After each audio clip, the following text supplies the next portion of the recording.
विवाहितेच्या आत्महत्येस प्रवृत्त करणाऱ्या संशयित आरोपींना तातडीनं अटक करा, आम्हाला न्याय पाहिजे.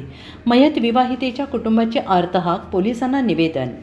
येथील विवाहिता मेघा विनायक पवार या महिलेनं राहत्या घरात गळफास घेऊन आत्महत्या केल्याची घटना काही दिवसांपूर्वी घडली होती. दरम्यान या विवाहितेला आत्महत्या करण्यास प्रवृत्त केल्याप्रकरणी पती विनायक नंदकुमार पवार, दीर विजय उर्फ बंडा नंदकुमार पवार आणि सासरे नंदकुमार महादेव पवार, सर्व राहणार वडूज, तालुका खटाव, जिल्हा सातारा, यांच्या विरुद्ध ऋषिकेश मोहन कांबळे यांनी पोलीस ठाण्यात फिर्याद दाखल केली होती.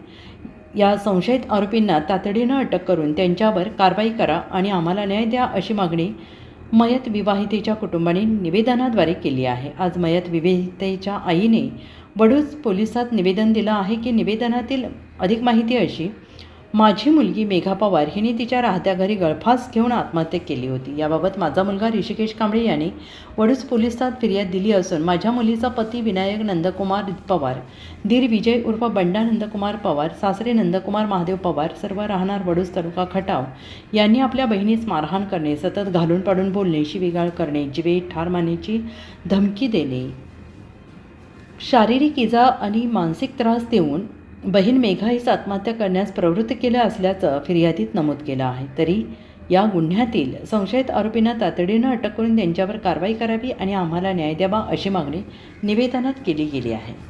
Bureau report, DSP news live.